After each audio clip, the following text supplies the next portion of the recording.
Good evening.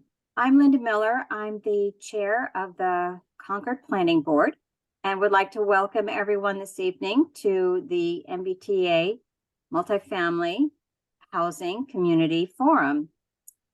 Tonight will be the third in a series of community forums that has been initiated by the Planning Department. And we want to thank them for the strong outreach program that they have established for this program, and thank also our town manager and assistant town manager for their support in this effort as well.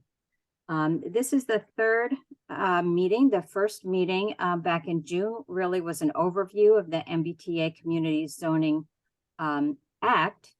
Then in July, we had a meeting that went through the mapping exercise that has been ongoing since that point in time. And we are really thankful for all of the people who have participated in both the survey that is ongoing and the mapping activity. And both of those will be available through the 4th of September. So if you haven't taken the opportunity to provide your input, we very much would welcome that over the next week or so. And then this meeting will be focusing on zoning standards. And that would be the next step in terms of defining how the community looks at the opportunities and trade-offs in specific elements of the zoning that would be compliant with the MBTA Communities Act. And so we are very happy to have our consultants here. The information that we've provided with the mapping and now with our discussion of zoning will then prompt their moving forward, that is the consultants moving forward for our following meeting in September, that will provide us with certain options that they will work with the technology, the GIS technology that would be compliant with the MBTA requirements. And given those options in September, we'll be able to look at actual possibilities and also be able to give them input into modifying those possibilities to submit to the state and giving again outreach for real input from community preferences. So I want to thank everyone for participating tonight and turn this over to Jeff Davis and Gabby Queenan to kick off the presentation that will address zoning opportunities. So thank you again. Thank you so much, Linda. Just a moment and I will share my screen.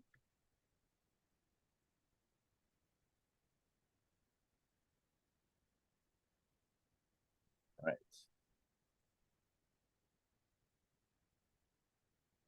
Screen adjusted. And away we go. Okay. So first of all, thank you for those of you who recognize some faces in the crowd that have been attending the last several meetings. I will apologize in advance. The early part of the presentation will be a little repetitive. We just want to make sure that for those of you who have maybe not been following this as closely, that we provide some basic information for you on what this is all about and why we're here. So as you saw on the screen while Linda was speaking, our agenda for tonight is pretty simple. I'm going to start with a brief presentation to give you all some context, but we want to spend the bulk of the evening talking with each other and hearing from you. So we will have a small breakout session, much like we did during the last meeting, and that will give you a chance to provide your thoughts on issues such as building height, affordable housing, zoning incentives, and we will be compiling any questions that you might want to bring back to the full group, and then we'll come back for a full group discussion so that we can all hear the questions that might be useful for everyone to discuss together. And we do hope to, not take too much of your beautiful, beautiful August evening and get you out of here sometime between 8 and 8:15. So as a reminder, what this law is all about. This is part of Section 3A of Massachusetts General Law, Chapter 40A. MBTA communities must have at least one zoning district in which multifamily housing is permitted by right. And we'll talk about this a bit later this evening, but by right does mean that you can have site plan review. You have to hit a minimum gross density of 15 units per acre. And I want to be clear that as an average across the district or multiple districts. So you could have an area that's less than 15 units per acre, so long as altogether the average is at least that 15. This area must be located not more than a half mile, or a certain proportion must be located not more than a half mile from a transit station, if applicable. And of course, with 2 MBTA stations in Concord, it is applicable here. There can be no age restrictions, and the units must be suitable for families with children. In other words, there can be no bedroom or occupancy caps. And there must be parity with other uses. In other words, multifamily housing cannot be required to meet higher standards than other permitted uses. So what are the requirements for Concord? The requirements for each community are a little different depending on your location and your transit assets.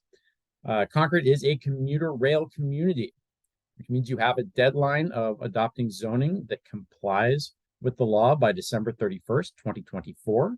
We have just under a year and a half to go. You need a minimum land area in your district or districts of at least 50 acres. You currently have, just to put this into context, a station area of 519 acres. So that's the a half mile radius around both of the train stations. So you're really only looking at a minimum, about 10% of the land area within those 2 station areas. Also, you have to hit a multi-family unit capacity of 1,094 units. And this is derived from 15% of your 2020 housing stock. And I won't go into this into great detail, but if you have questions about this during the breakout, all your facilitators should be able to help describe this. But when we say unit capacity, that does not mean that the state expects you to build 1,100 new units within these areas. It just means that the underlying zoning has to allow for that level of density. Also, as I mentioned, there's a certain portion of the district that needs to be located within the station area. And for Concord, that's 50%. So about half of the land area can be located within that half mile radius around the stations, and half can be located elsewhere. And the same is true of your unit capacity. So wanted to talk a little bit about affordable housing, since that's going to be one of our topics of conversation this evening. The law says that no more than 10% of units within an MBTA community's district can be affordable.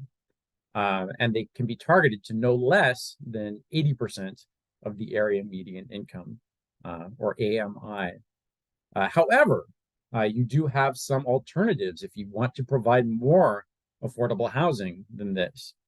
You can increase that to 20% in conjunction with a 40R district. And I don't believe that's something that the town is currently considering, but it is an option. Or by conducting an economic feasibility analysis. And so this would be a study to say that, to demonstrate that the housing market in Concord is strong enough to absorb more than 10% affordable housing without depressing construction or development. And the town is actively planning on developing an economic feasibility analysis so that you do have the option of going beyond 10%. And just a reminder of our process, the process for this particular project, and I'm going to be helping you up to a certain point, and then the town will still need to draft zoning. But where I'm going to help you get to Step one is determining the district boundaries. Where might multifamily residential be appropriate by right? And that's, again, part of that mapping exercise that we talked about last month and that's currently ongoing in our online survey. Two, and the main topic of conversation tonight, well, 2 and 3 really, determine the dimensional requirements. So how tall should buildings be allowed in this district? What sort of setback should they have? Do you want to have greater density than the minimum required? And step 3, making sure that all your zoning policy for the district complies with the law. And this is where we get into your affordable housing policy, any policies that would limit family size units and so forth. So making sure that all your policies comply with the law.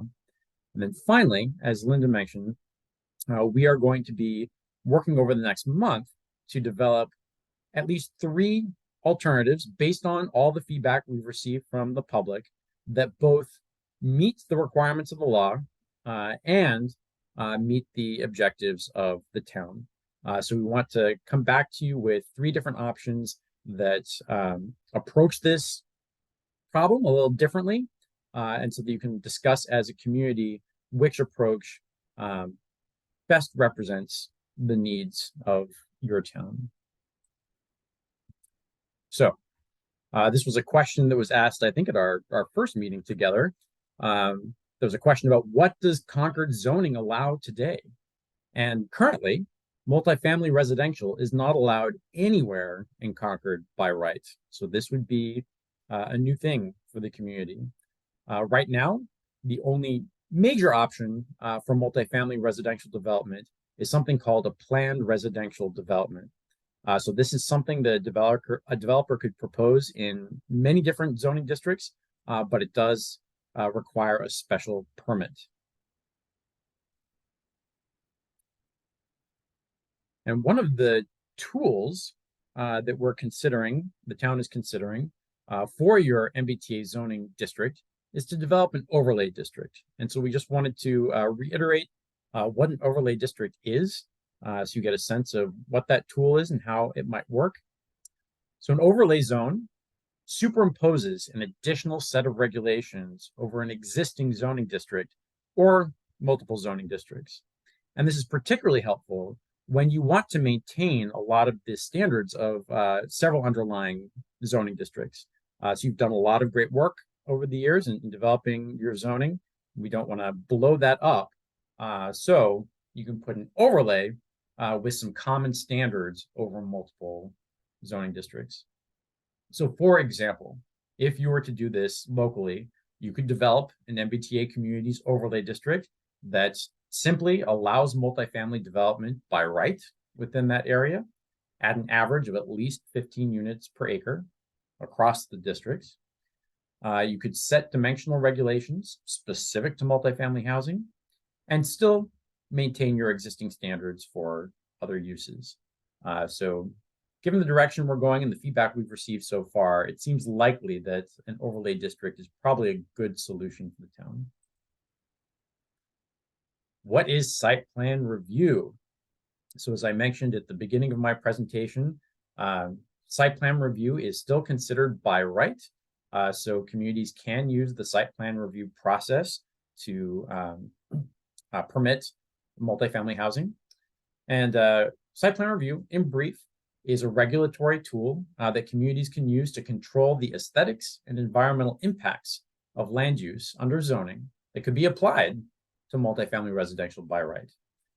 So the town would need to adopt rules and regulations for site plan review specific to multifamily housing by right and conditioned approvals on these standards. However, I want to make clear that one of the differences between site plan review and a special permit is that denials can generally only be made when there are direct violations of the zoning bylaw, whereas with a special permit, a town has more flexibility in what it denies. So basically, site plan review can set standards for multifamily housing, and so long as the developer complies with those standards, the application is generally approved. So Concord does have site plan review now. It is in your zoning. It is a part of your zoning, and it allows the town to consider matters such as negative impacts on adjoining properties, whether drainage or noise or light intrusion and so forth, safe vehicular and pedestrian passage, waste removal and management, your adequacy of both parking and loading, adequacy of lighting, site layout in relation to existing buildings and the natural landscape. So making sure they are a good fit on their property and with their neighbors. Impact on town utilities and services. So is there adequate water, sewer, fire, street capacity to support this new development? And finally, you have sustainability and resiliency principles to make sure that your developments are healthy for the long run for the town. So in terms of the zoning standards that communities are allowed to address in their MBTA communities, you can set standards for building height, for setbacks, for required open space, for parking, and again, for affordable housing up to 10%. Things that you cannot set standards for include the size of units, the number of bedrooms. You can't put extensive design guidelines that are subjective. You also can't require mixed use or ground floor commercial.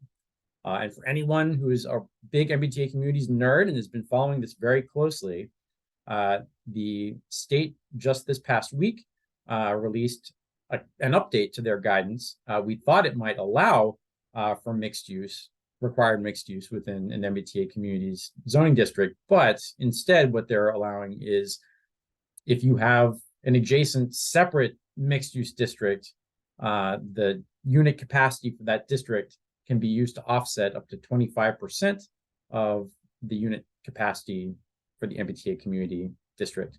And I know that's a mouthful, and we can dive into that in greater detail during the Q&A if anyone has any specific questions about that. So zoning standards that we are considering as a group, and a lot of these questions are also a part of the survey that's online right now. And again, if you have not taken that survey, I very much encourage you to, and to tell your friends and neighbors. So we're asking what building heights should be allowed. Should the town use incentives to get developments that go beyond what is allowed by right? And I do want to spend just a minute talking about that.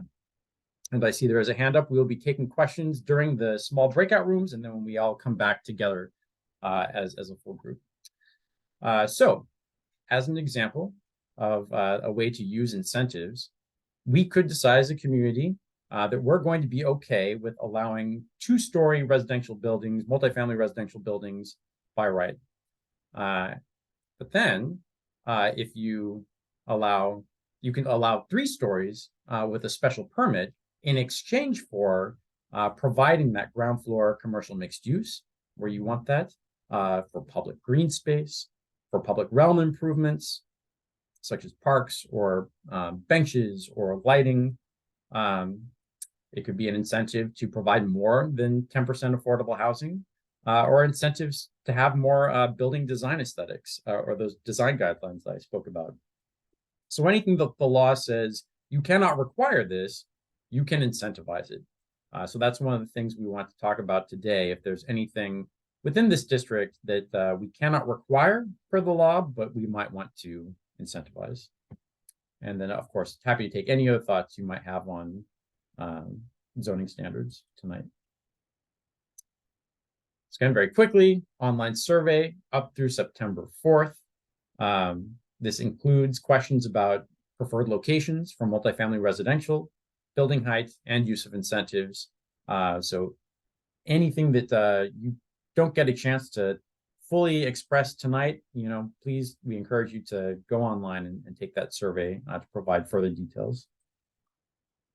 Did want to give you a brief update on where we are in terms of the online survey responses. As of this afternoon, we are at 160 individuals who've completed the survey. And this is just a snapshot, of course. It'll be up for about another 2 weeks, but we wanted to let people know the gist of the responses to date.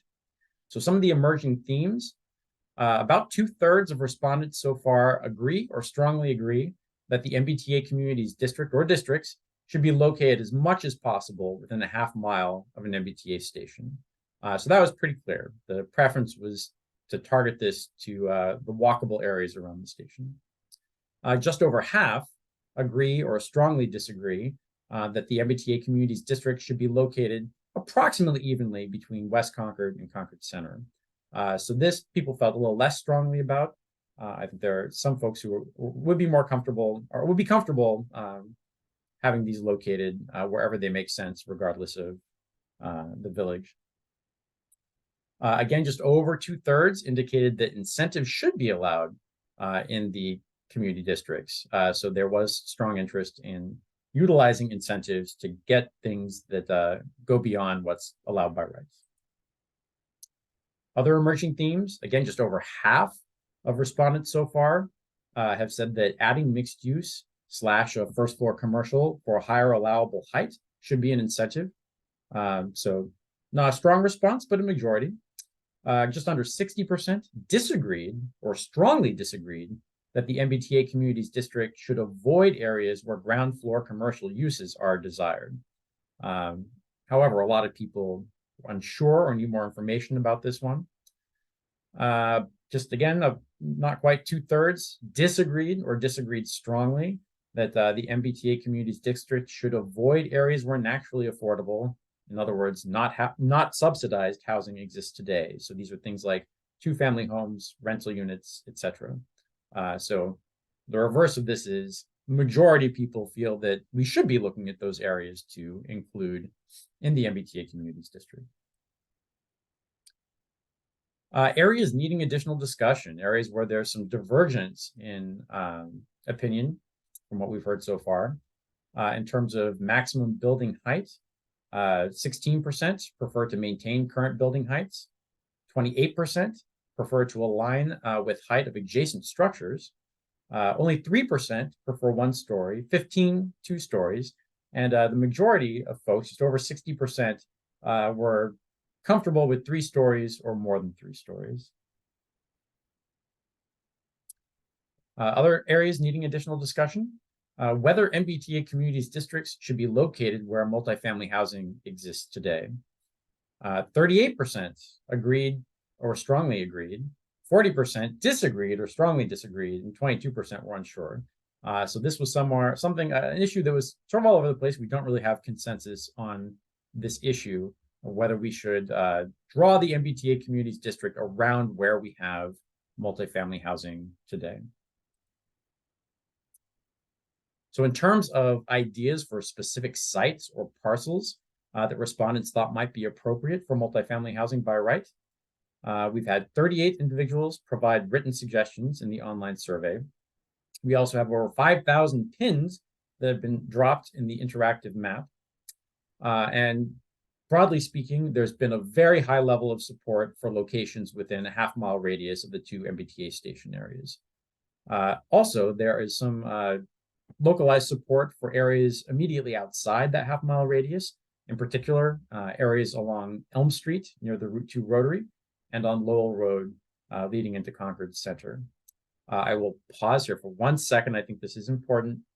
When we started this survey, staff asked us, well, people are dropping multiple pins on the same location to try to, stack the deck. Is that something we can track? And I said, oh yeah, we can track that. We got everyone's IP addresses, but I can't imagine anyone will do that.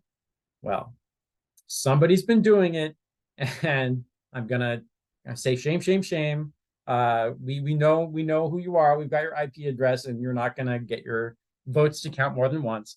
So please don't do that. It just provides extra work for us, and but we're gonna make sure that does not impact the validity of the results of the survey. So thank you for your cooperation on that. So in terms of what we want to hear from you all today in the breakout discussions, once again, each breakout room will have its own facilitator, and there are a series of questions that we'd like to discuss with you. First is building height. we want to get your general opinion on building height. Should there be different heights allowed at different locations? Should different heights be allowed in different parts of a property?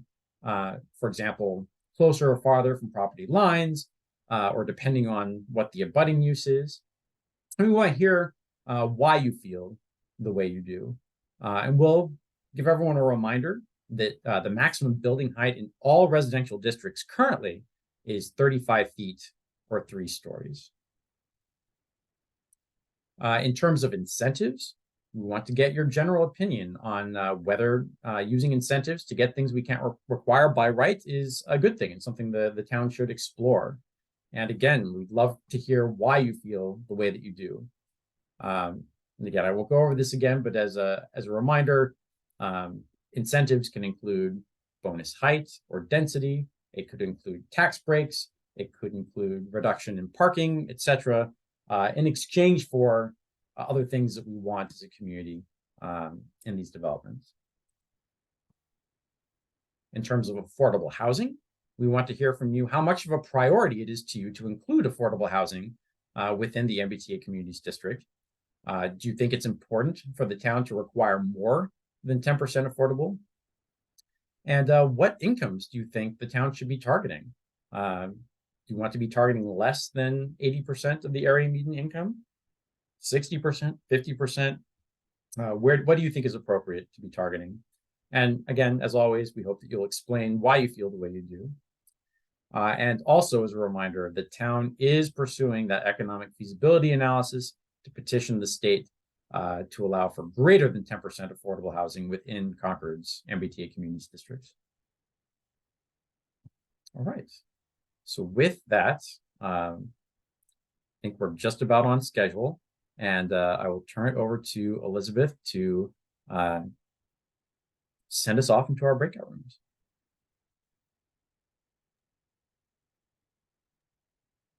Okay. All right. So I've got everybody, assigned to their breakout rooms. There's, we don't have as many participants as I have facilitators. So a couple of rooms have 2 facilitators in there, and you guys can duke it out. But at this point, I'm gonna send you all in, and we'll see you in 30 minutes.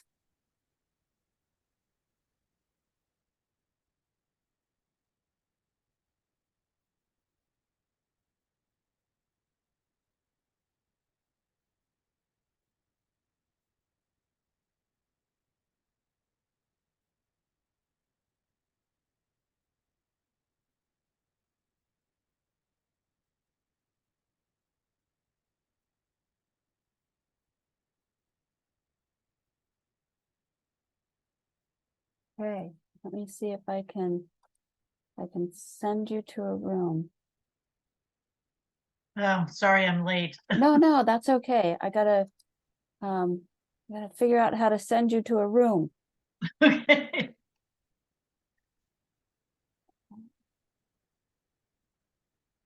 Okay, give me a second. I'm sorry. No worries.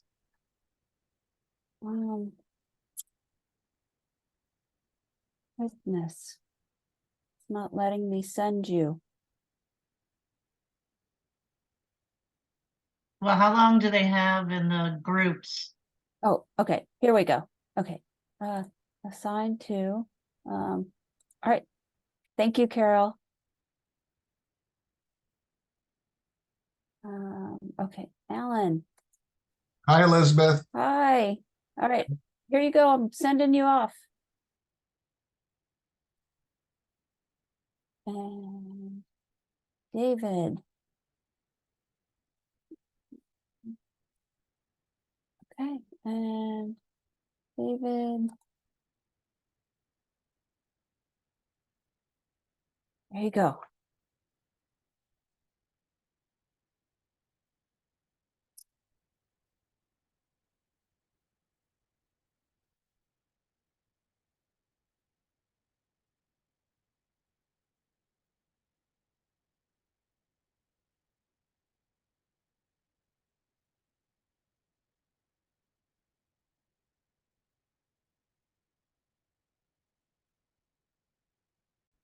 Yeah, they kicked you out.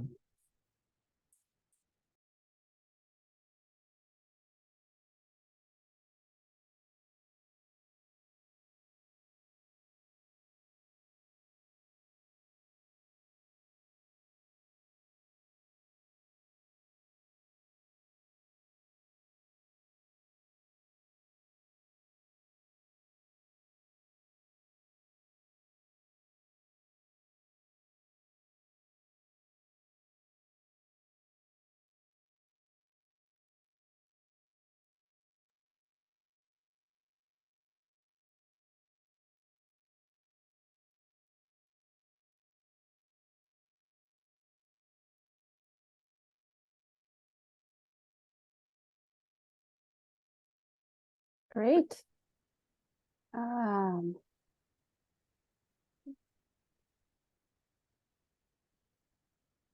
Welcome back, everybody. I'm not sure. Hang on.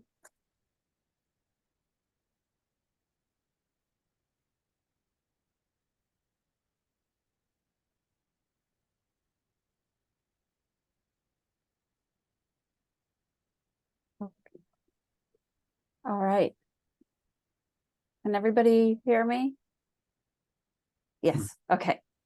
Let me see if I can, change this. Nope, it still comes up as Pamela.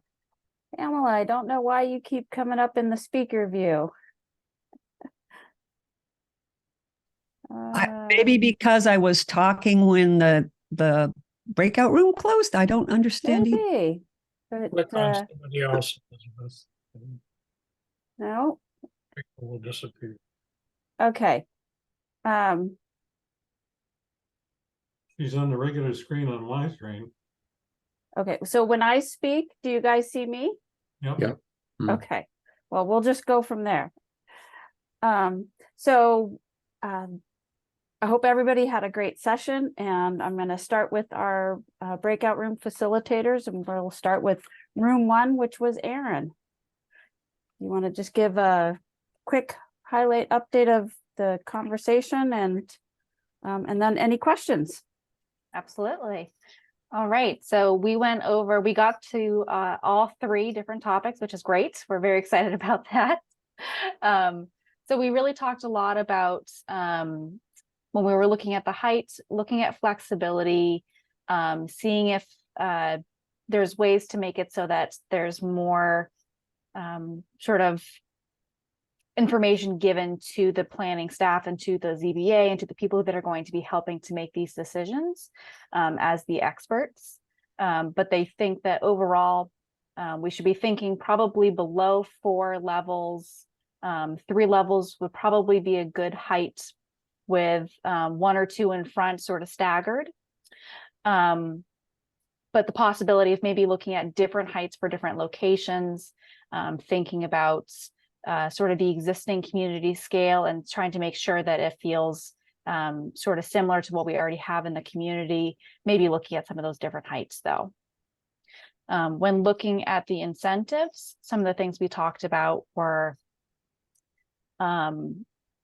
looking at possibly greater requests for affordable housing, looking at multi-use. That's one thing that's still of great interest.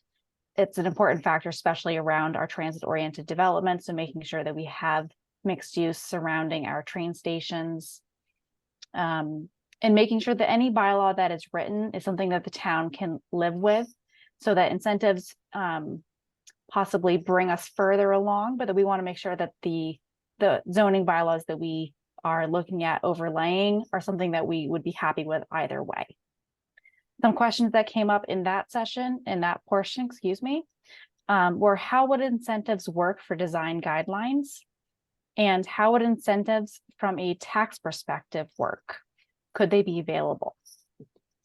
And then when looking at the affordable housing, saying that 80% feels like a pretty good number for AMI, but also thinking about making sure that we have a variety of people in town and we're opening it up to different people at different levels of income. So looking at possibly 100% or 110% AMI, 60% seemed to be a little bit on the low side, but making sure that we still have affordable housing that is in a wide variety of areas, so we can make sure that people can live throughout the town and we continue to have that that wonderful community that has different experiences and different levels of income. Great. So something that did not talk with Jeff and Gabby about is whether we want to take all the questions or whether we want to move forward and just answer the questions for each of the rooms. So I don't know, Jeff, if you want to try answer the question on how would incentives work with guidelines? Right. So as I mentioned at the beginning in my presentation, if you had extensive design guidelines you require for multifamily housing within these districts, that probably will not fly with the state and the regulations. So what you could say is, we will apply these design guidelines as an option if we give something in return to the developer. So maybe we'll give you a tax break if you meet these design guidelines. Maybe it's we'll give you that additional story of development or additional density if you follow these design guidelines. And the same is true of any of the types of incentives, or the trade-offs for any of these incentives can work that same way, where it has to be, the big thing is it has to be optional, and you have to provide something in exchange for what you're getting back from the developer, and that can play out in any number of ways. Great. Which I think kind of leads to the second answer. How would incentives work for, tax incentives?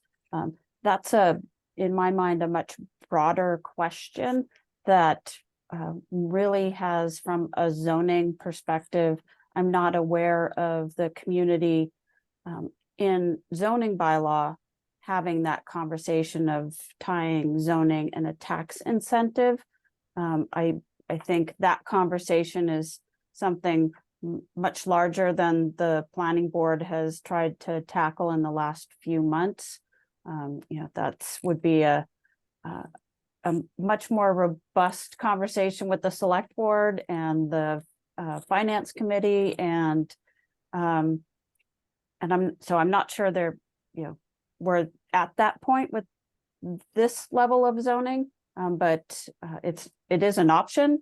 I'm just not sure we're able, between now being August 23rd and having the warrant closed, to be able to have that type of discussion regarding something that really hasn't been explored before through zoning. So I would say that's a longer term option and not something that I would necessarily encourage you to explore through MBTA communities at this time. In fact, that's generally a mechanism that happens outside of zoning. But when you think about the future of this area in the long term, it's an option you keep in the back of your head. But yes, I would agree with Elizabeth. This is not something that you just, let's throw this into our zoning in the next year. That would probably not fly. great. So moving on, Jeff, you're actually room 2. So if you want to keep on moving ahead. Well, the issue of height, I think our group felt very similarly that 3 stories was generally appropriate for a wide variety of reasons: compatibility with existing residential areas, environmental issues, light and air issues. There was some openness to say going up to 4 stories in select areas where maybe the topography calls for it, or where you really want to have ground floor commercial with residential above. But by and large, there was a consensus that 3 stories was generally appropriate. In terms of affordable housing. I think there was also a general consensus that would be valuable to go beyond the 10% and to petition the state to have greater levels of affordability. And much like the Aaron's room, there was a desire to see a variety of income levels, noting that even people making 100% of the area median income are still struggling to find housing that they can afford. We didn't have a whole lot of time to discuss incentives.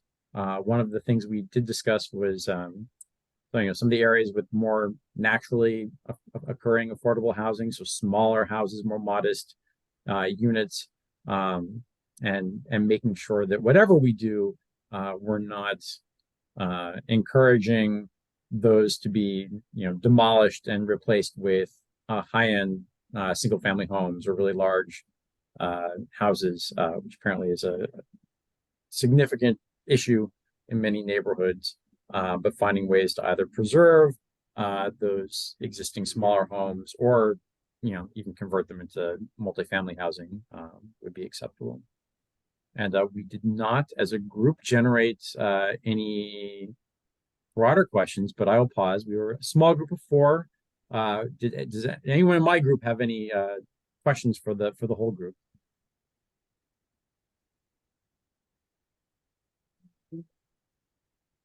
Okay, well, thank you so much.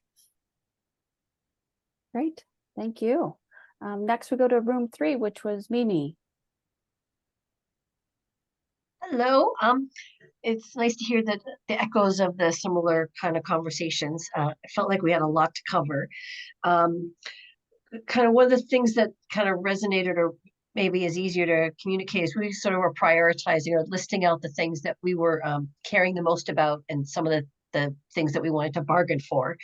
And so those include light, green space, thinking a little bit about the height of the individual stories. So this maybe might be a question a little bit of like, are we restricting stories or feet?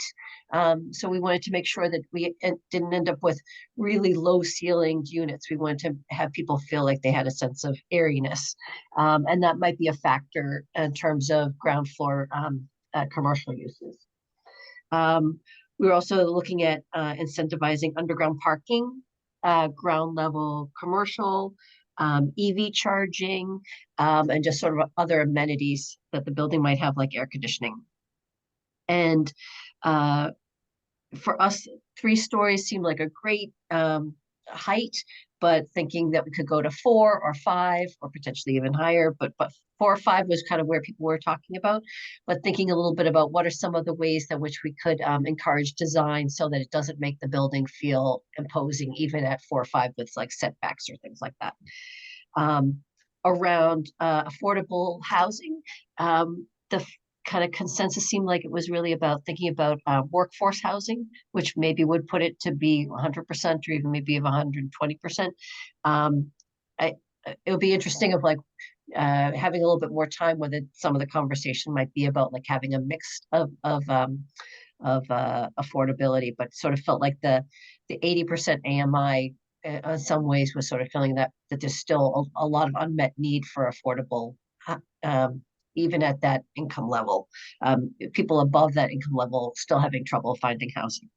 I think that was basically it. We didn't really kind of dig into what are some of the other things that we would want to be able to bargain with other than the heights. Right. And no specific questions? Really just that one about sort of the restricting the heights versus the stories. Feet versus the number of stories. Okay. Yes, and you can absolutely do that. I don't see any reason why communities couldn't say, the ground floor needs to be at least 14 feet high. I know we've been working with some communities who are using that where they want to encourage ground floor commercial use so that you build a ceiling height that can accommodate that use. And even if, initially it is built as residential, it could be easily converted to commercial uses in the future. So you can absolutely do that. Great. Next, we have room 4, which was Liz Rust, which I feel I should, everybody knows Jeff is our one of our amazing consultants at Horsley Witten. Aaron Stevens is our senior planner in the planning division. Mimi Graney is our economic vitality manager. And next we'll go to room 4, which is Liz Rust, and she is the director of our regional housing services office. Yeah, great. Thanks, Elizabeth. Hi, everybody. So, it seemed like in the beginning that the half hour we had lots of time, but it went by very quickly, I have to say. So in terms of building height, I'm not going to, we heard a lot of what the other groups had to offer. So I think that there was a general feeling that the 3 stories that's allowed in the current residential districts was really a good number.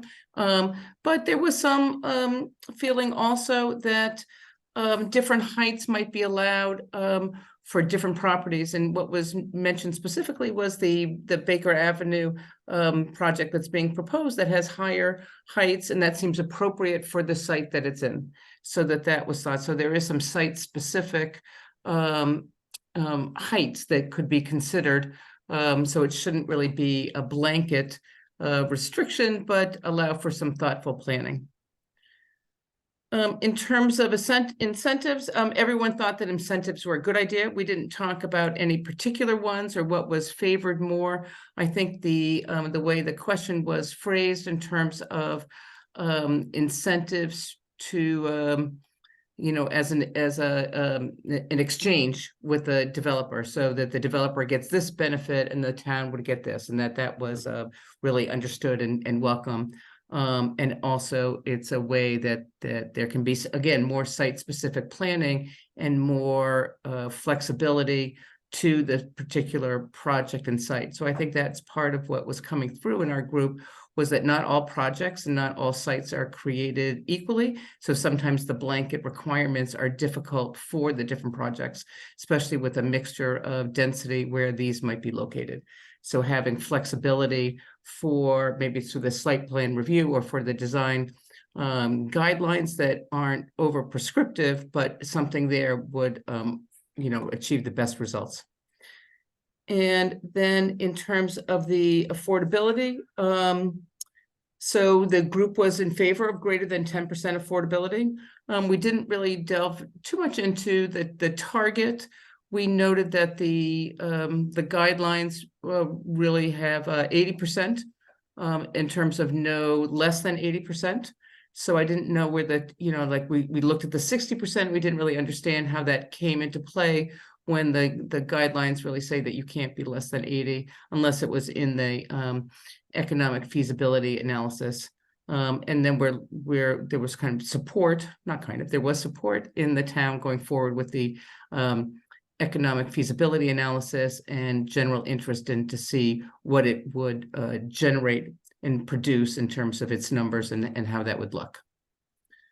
In terms of questions, I think there was some curiosity about how the new regulations work in terms of the incentive for the mixed use.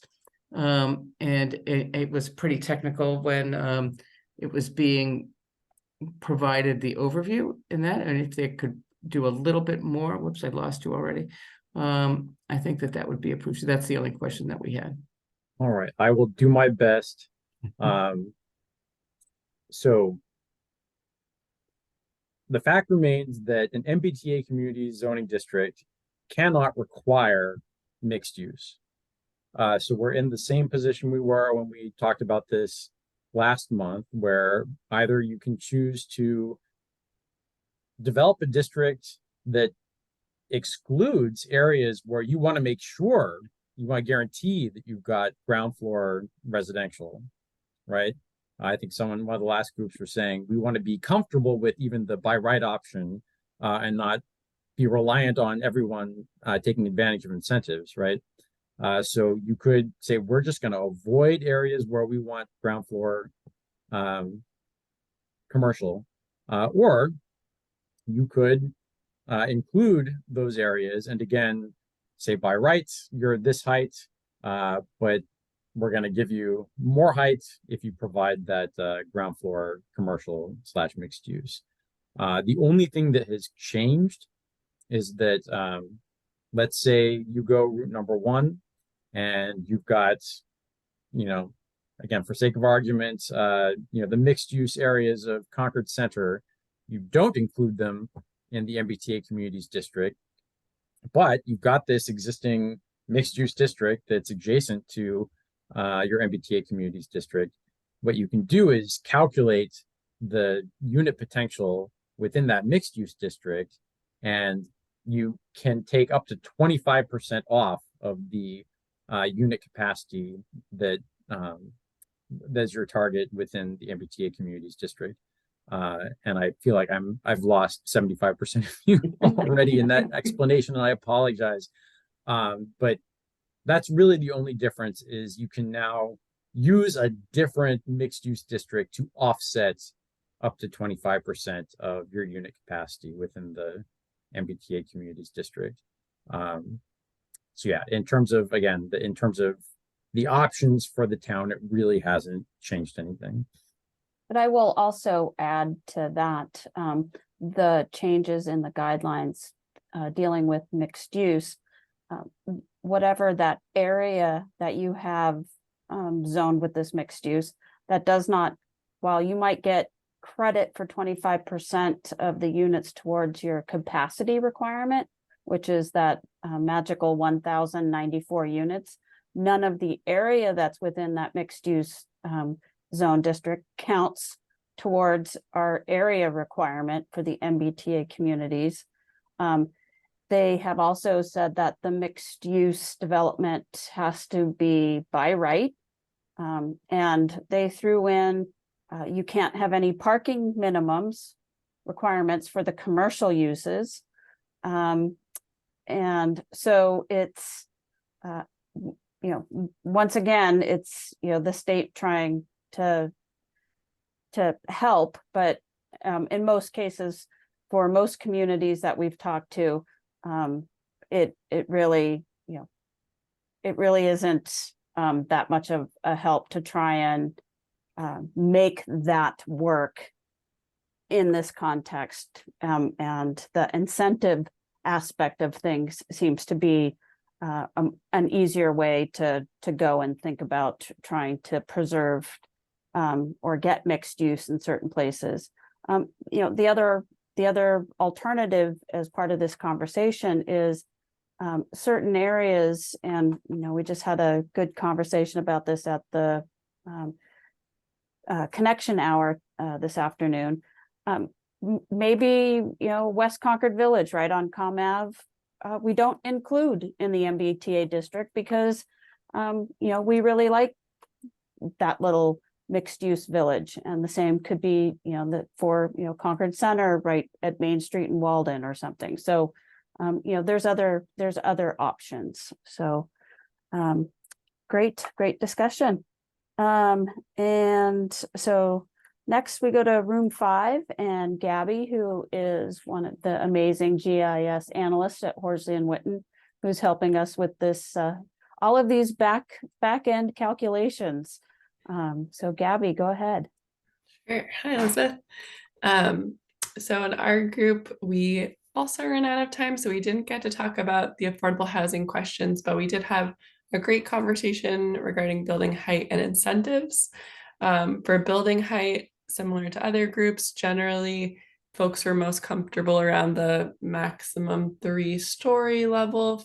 People talked about how that was in line with what we have in place already for residential districts. It has a desirable look. There's an opportunity to have green space around buildings. So things like that. Regarding incentives, there was some interest in incentives, but there was also some concern expressed, especially around incentives that would allow more density. And I think the biggest takeaway from there was maybe that we should proceed with incentives with caution. So think about incentives for maybe one district that maybe are not included in another, and think really carefully about what impacts there might be in terms of making areas more dense, So there's, yeah, some feelings like it was hard to give a blanket statement in support of incentives, just knowing those other factors. One question that we wanted to bring back to the main room, and I'm not sure if you'll be able to answer this right now, but the question was, what is the height of all of the current multifamily developments in Concord right now? Folks were interested in getting that information to give them a sense of what's already in place for multifamily. Okay. That is definitely not something that I can answer on the fly, but I think we do have a lot of that information pulled together. So what I will do is on our MBTA communities webpage, we will a lot of these questions, we will update our FAQ. And also there is a one-page fact sheet that deals with what does multifamily look like. And we can amend that fact sheet to try and include the height of different buildings that are on that fact sheet and some other, like Nathan Pratt and Concord Crossing and Brookside Square. So we can do that definitely. Thank you. And that's it for our group. Okay, terrific. Next we go to room 6, which had our Deputy Town Manager, Megan Zamuto, and our Sustainability Director, Eric Sims. Thank you. So we had a great conversation. Some things that were discussed about height was that the group was interested in seeing more of a gradual increase in height and really keeping multifamily zoning height at the same level as other residential, currently zoned residential areas, so that it wasn't a really huge kind of jump between a new district and what is existing, which I thought was really helpful and better articulated than I am translating. So thank you on that. There was also a lot of discussion about green space, the importance of green space, the importance of vegetation and vegetation buffers between larger scale units and currently existing residential neighborhoods. There was a discussion about affordable housing pretty briefly, and we didn't get into kind of the details of the AMI and the 10%, but I think it's worth repeating that just an emphasis of the need for more units, because there needs to be a place for people to downsize, and there needs to be some people could be staying in their homes, their single family homes, for longer than they'd really prefer to, because they want to stay in the community, and there's a lack of availability of suitable homes for them to move into. And creating some additional housing would allow for people to move and then kind of free up some of these other homes for new families that would like to, they grew up and want to move back, or for other folks that would like to live in Concord. 2 questions that came up. Well, one is kind of a comment about architecture and the importance of architecture in Concord, and thinking about how we'd like to see developers kind of vary their materials and think about height and different heights for buildings and have buildings that fit into the community. So one question is, how could that be achieved here? I know that there are design guidelines in some areas of town, but I'd like to kind of think about that more in this context. And the other question is about, is there a limit on the size of the units? I think this might have been asked earlier today, but because basically what tools are there to make sure that a whole lot isn't just completely full of housing units? And so I was thinking about setbacks and square footage of coverage on the lot for tools that we could kind of mitigate that. That's it.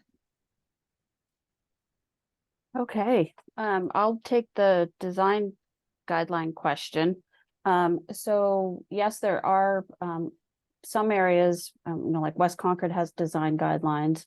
And then in other areas, there may be the Historic Districts Commission that would look at that.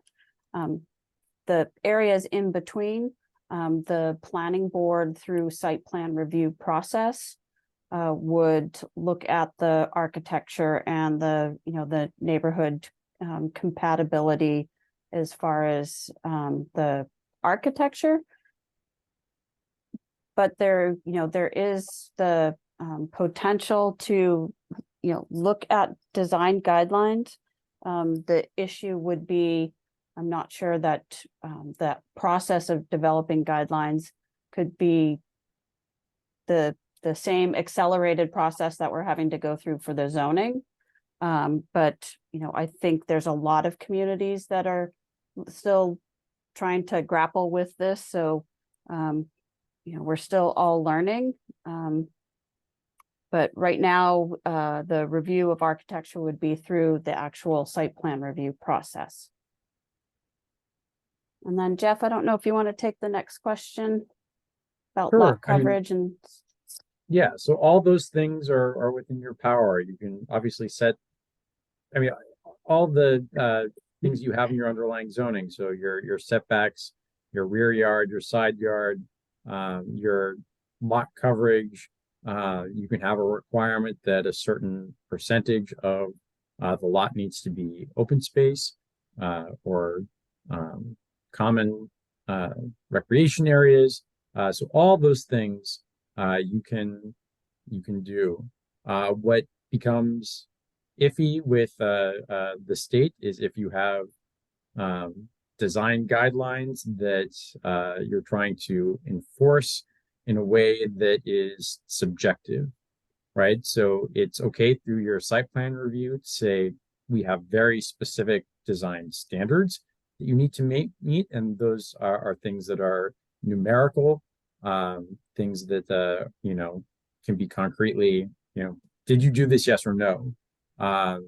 Where you get into trouble is if you have more, this doesn't feel right, I don't like how this fits with the house next door, can you change the color?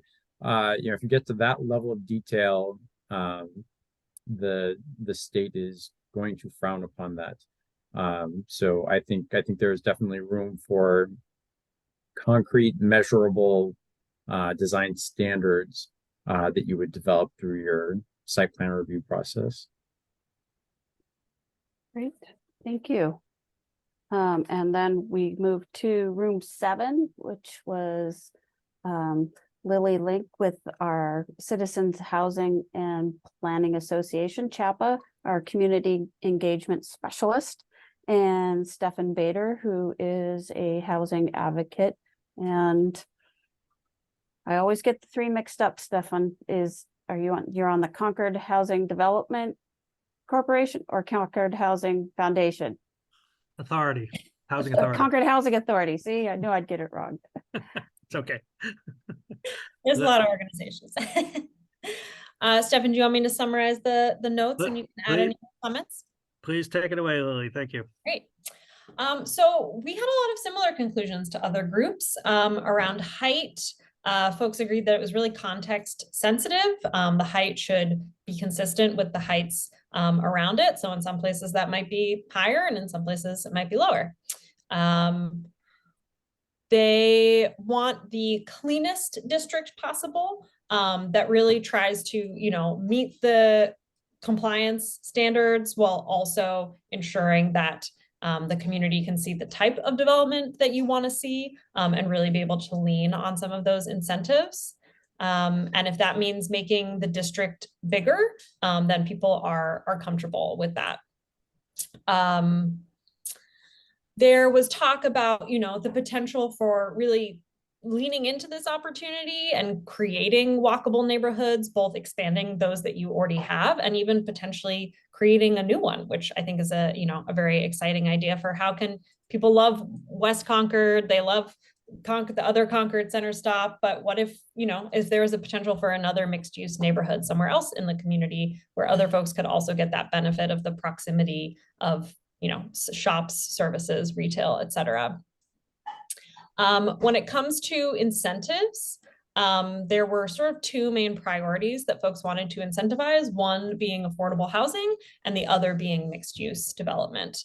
One person had brought up that when we look at the subsidized housing inventory and that minimum mandated 10% that each community should have, 10% of their housing stock is by the 40B law really expected to be deed restricted affordable, and that if we see new development but we don't see affordable units being included in those new developments, then we run the risk of going further down the subsidized housing inventory, which is something to be thinking about for the future. So definitely support for going beyond that 10% and support for the EFA, finding what's the maximum we could do that is both economically feasible and meets the goals of the community, and also is going to enable you all to continue to stay in a safe harbor, or to get to a safe harbor. And yeah, just, I think there's still a lot of curiosity amongst the group about how these changes to the guidelines work in terms of the mixed use incentives. I know that we have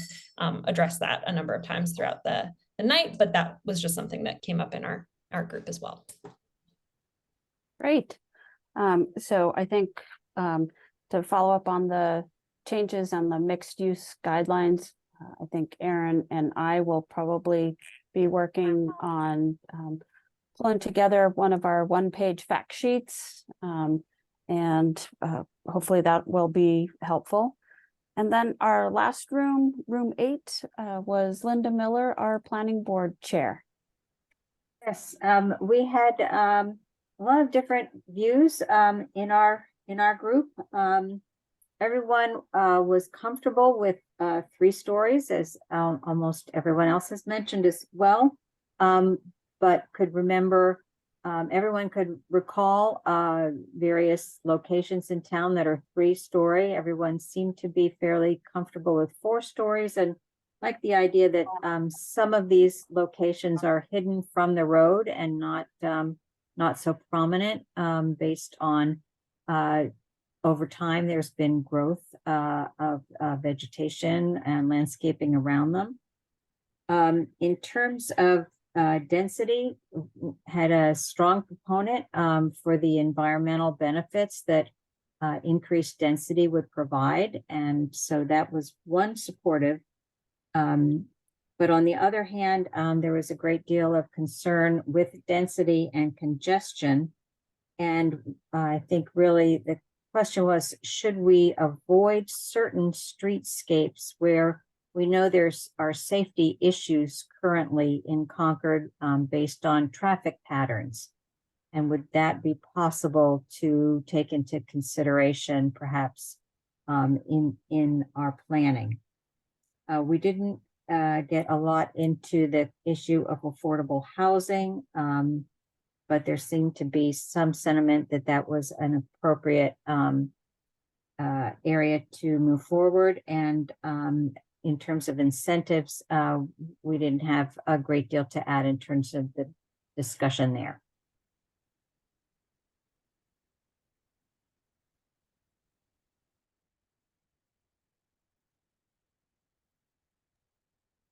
Elizabeth, you're muted.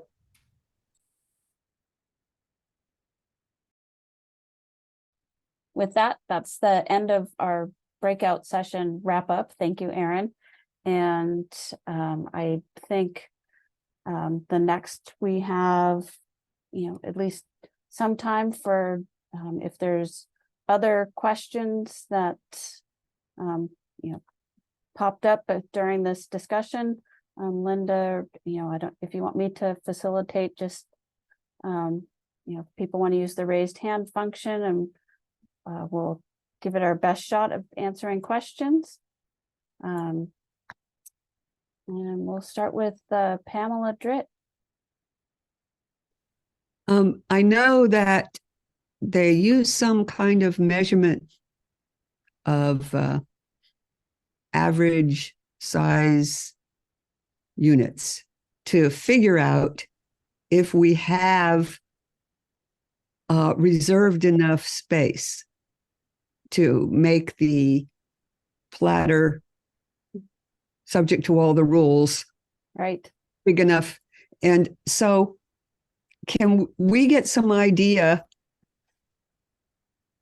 of how the various things interact so that we could figure out how much benefit in terms of extra green space and communal areas we get if we allowed another story, for instance?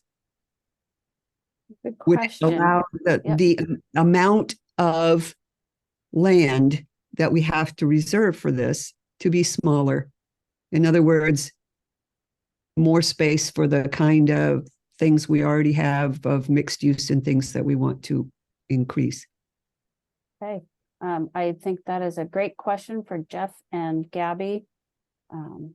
Yeah, and- so one of the things that we plan to do in September, as we mentioned earlier, is come back with at least 3 scenarios that cover different land areas, that deal with different heights potentially, or all the various things that we've been discussing.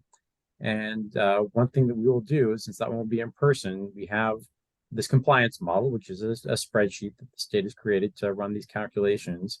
And we can do that live. We can play with it together. If you say, well, what does it look like if we reduce the parking requirement here? We can do that, and we can see right away how that changes. Or if we wanted to add another story, how does that change things? And we can see what that changes there. So I hope we can have those conversations in real time in September. Great. Thank Would you. we be able to require underground parking? Or the compliance model, I don't think has the ability to give us that kind of information. But again, the requirement of underground parking, one is very expensive. And 2, the compliance model doesn't have a way to just spit that information back out at us. So I think requiring that is going to have to require bonus heights for sure. And also I think that's probably something that housing mobile communities will look at very critically if that were proposed in the zoning. So it's certainly a possibility. I think it's just going to have a lot of scrutiny. Why? I think underground parking could. You muted yourself, Elizabeth.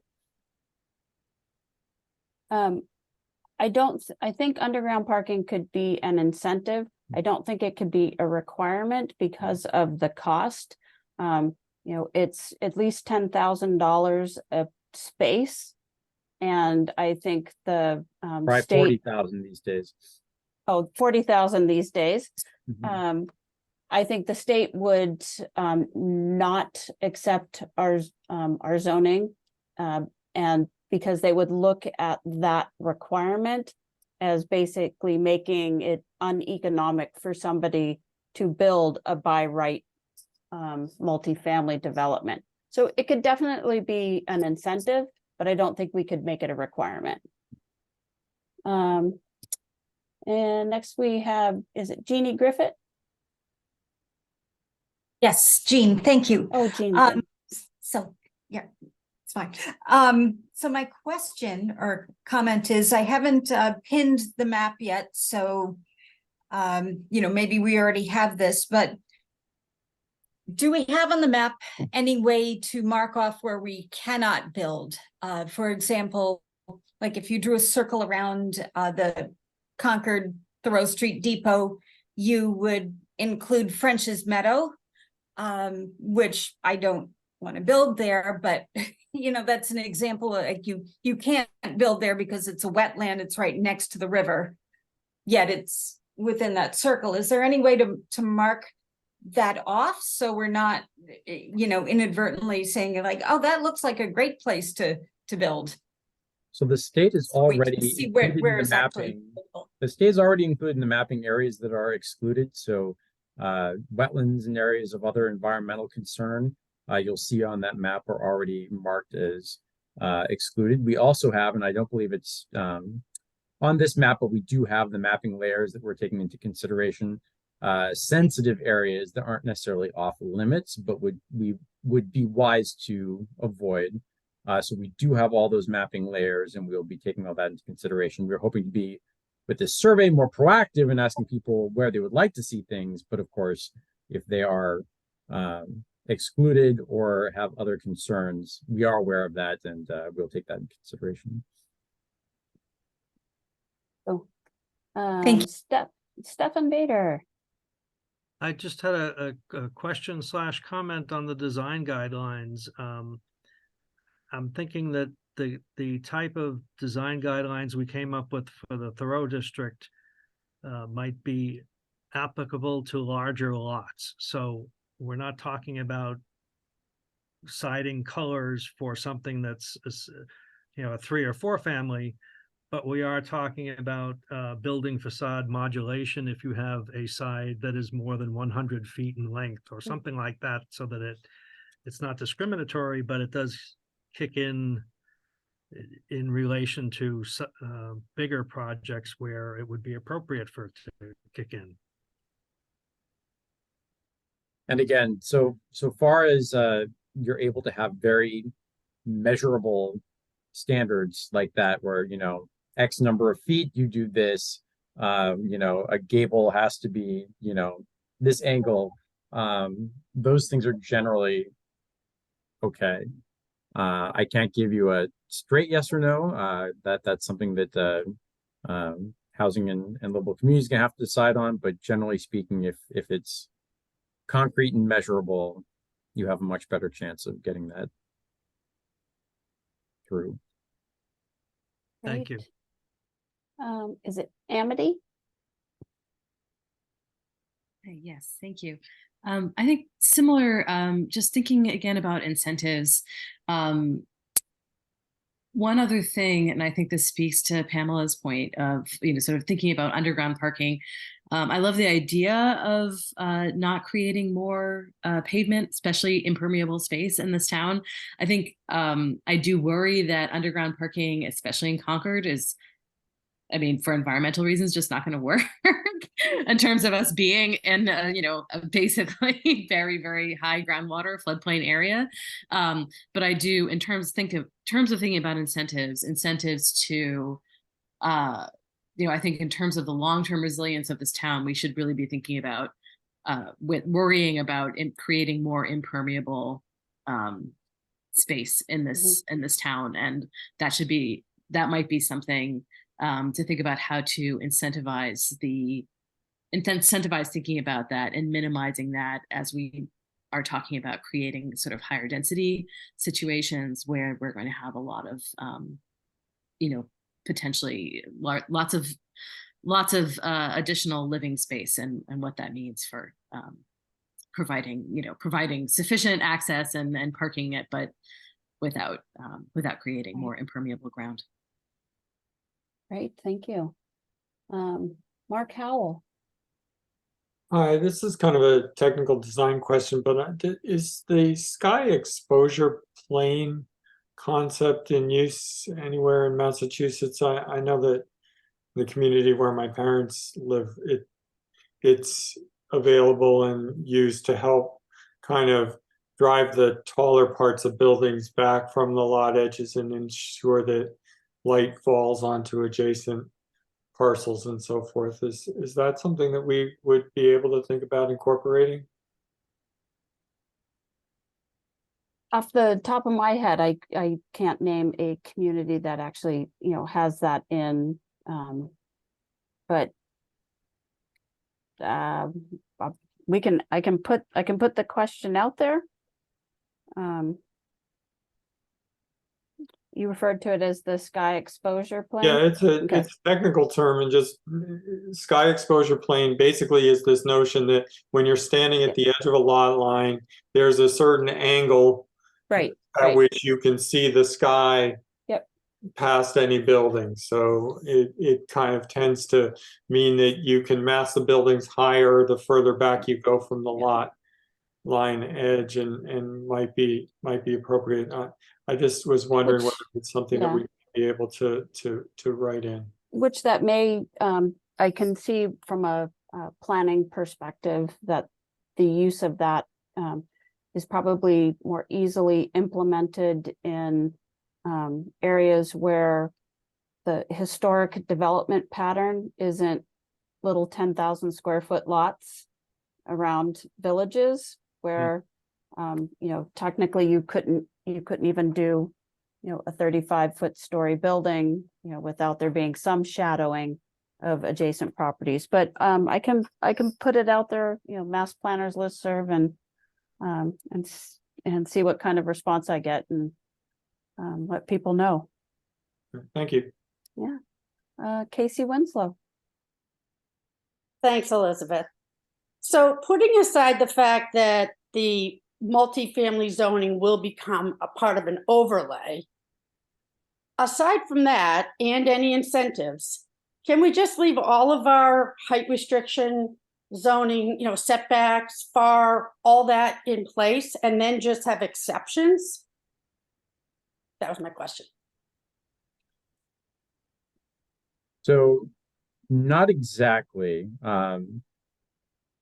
Well, the answer is we'll see once we actually get in and play with the numbers, right? So I've been able to work with some communities where literally we are able to maintain all the standards in the underlying zoning, except you made multifamily by right, and you made sure you hit those density standards. So if the land area we're looking at allows the numbers to crunch out and you hit all your targets that way, then super. Yeah, we can leave literally everything else alone. And I was just working in Norfolk where they're able to do that. We literally just had to change those two things, and all the other zoning dimensional standards and the underlying zoning we're able to keep. But again, that all depends on the area that we're looking at and how the numbers crunch in the compliance model. My goal generally in working with communities has been to disrupt your underlying zoning as little as possible. So I personally like to start with all your existing standards and not mess with them unless it looks like we have to. And, you know, that's when we can start talking about trade-offs. Because maybe you don't have to do that if you increase the size of the area. But those are among the things that we will discuss next month once we have some options to play with. Right. Well, thank you. So that that is it. I don't I know. think there's a question from Lois. She's using her hand, not, yeah. Oh, I'm sorry, not so good no, at that. that's okay. Go right ahead. Just like we keep mentioning parking in the underground parking and, you know, like the high water table here, but there's also, I recently heard like the term podium parking, which is kind of like, it can be, I guess, more at ground level, but enclosed. And it looks like it's, you don't see the parking and you don't have the extensive area around a building. It's under it. It is under, but it's under in a different way. And I don't know what Concord's current regulations are in terms of that or how that completely works, but I know the buildings at Baker Ave, they're the new ones. That's kind of one of their things. Then it does give them more spaces for parking that you don't see them visually, and you don't have all of the surface area, the impermeables. So just I would like to see some of that, just to know a little more about how that works and how it works currently and what potential is in terms of that.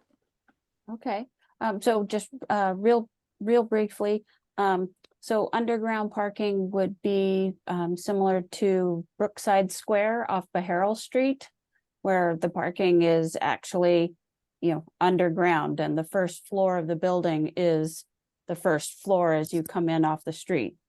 So that's actually real underground parking. As you said, the proposal at 300 Baker Ave, podium parking is where it is slightly depressed in the ground. And, there is a little bit of that parking elevation above ground, and then the rest of the building sits on top of that parking like a podium. So that's the difference. The zoning bylaw does not speak to whether somebody wants to do underground or podium parking, or it doesn't have any requirements or references to that. That would be up to an individual, property owner, developer on, the project that they're proposing and whether they want to do that or not. But the same thing with underground parking, podium parking would have a similar extensive cost structurally. And so I don't think we can make that a requirement of the zoning, but definitely could look at it as same with underground parking as an incentive. You're welcome.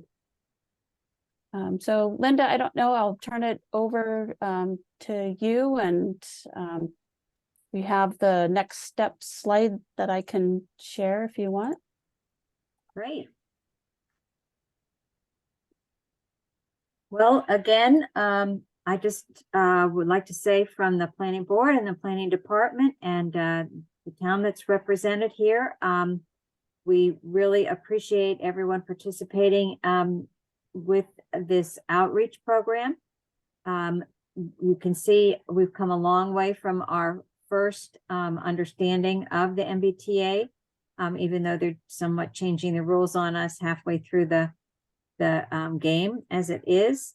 But I think the next steps coming up September 20th, where we will be both virtual and in person, will be a very exciting opportunity. And I would hope you would get the word out to your friends and neighbors that here we will be reflecting a lot of work that the community has participated in terms of identifying areas and zoning concepts, and move forward to look at actual zoning scenarios. They will, as Jeff mentioned, there'll be at least 3 options that we can look at that will reflect the input to date. But the closer we get to the end of the line, the more important these sessions are. So I would thank everyone and say have a wonderful rest of the summer. And we very much are looking forward to continuing our work. I think we made great progress, and that really is reflecting of the community and all of you who are participating with this endeavor. And so I'm so pleased that everyone has taken ownership, and we very much hope these 3 scenarios will very much reflect our wishes. And if they don't, then on the 20th, we'll make that loud and clear. So thank you so much, and have a good couple of weeks of hopefully great weather and a little more relaxation. Good night. Thank you.